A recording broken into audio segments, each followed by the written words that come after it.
It's not safe to be a woman outside Liverpool Lime Street station. Here's why I'm saying this.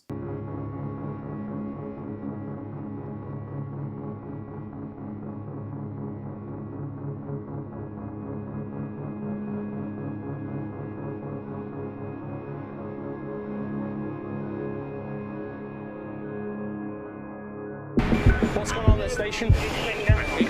Okay, we've had a report that you've assaulted a young girl. Okay, and there have been witnesses, okay? So this moment in time you're under arrest for a common assault, okay? You don't have to say anything, but it may harm your defence if you don't mention when questioned something we should lay around in court. Anything you do say may be given evidence, okay? It was a 25-year-old man named Usman Molini and has been sentenced to prison. I will get back to his prison time later on in this video. After trying to adopt a 19-year-old woman outside one of the UK's busiest train stations. The case was prosecuted by the British Transport Police, and the facts are as chilling as this case, this whole thing is desperately familiar. Yes, we've been here before. It was October 28th, 2023. The victim, a young woman, stood waiting for a friend outside Liverpool Lime Street, lit by the hums of city lights, surrounded by people. Safety number, right, you might assume. Well, wrong.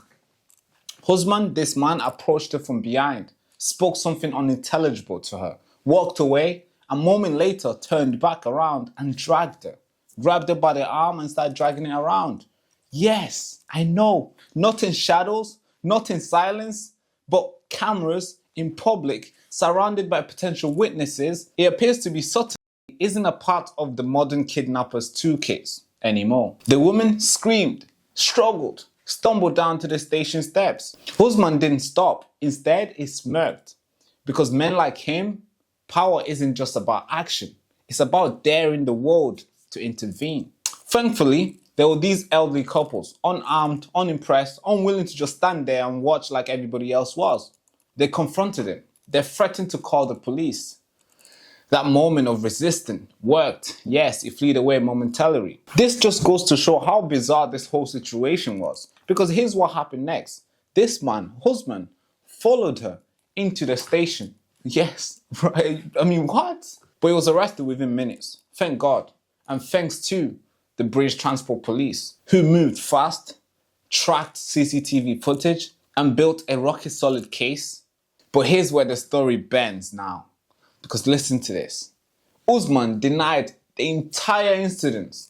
Yes, I know, you just watched the video. He denied the whole thing.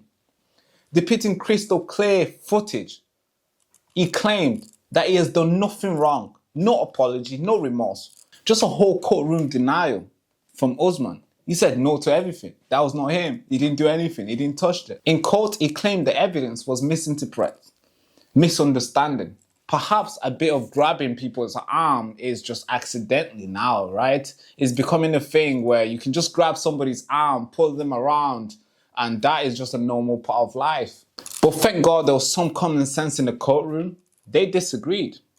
Thank God, right? The victim showed immense bravery. She supported the case throughout, and I'm grateful justice was done. Investigating Officer D.C. Olivia Hill. Yes, your question has been answered. Justice was done.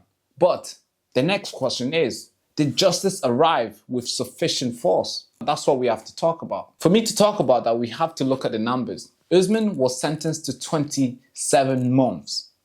That's over 2 years. With the standard early release, it could be out in 13. 13 months. Yes, next year, July, is out. That's right. Yes. For physically attempting to adopt a teenager in a broad daylight. If you ask me, that's not enough. Not even close enough to what it should be. But let's not lose the plot here. But the real center of the story isn't Usman. Forget about him. He's gonna rot in, well, he's not gonna rot in jail, but he's in jail. Okay, forget about him. It is about the young woman who was targeted. She screamed, she resisted, she made it into the station. And the bravery, frankly, dwarfed the punishment handed to the attacker. This whole sentencing also reveals something uncomfortable. How casually predators assume they can act publicly, shamelessly. And how the rope has become so tight for survivors to walk through. For survivors to be believed that rope is super tight. For survivors to be protected. and vindicated. In this story, a woman is free, a man is behind bars, and society gets to mark this as a win. Yes, it's a win. We have to say it that way. But a win this fragile doesn't feel like a victory. It feels like a warning. Yes, it does. Because what happened in Liverpool wasn't just an outliner.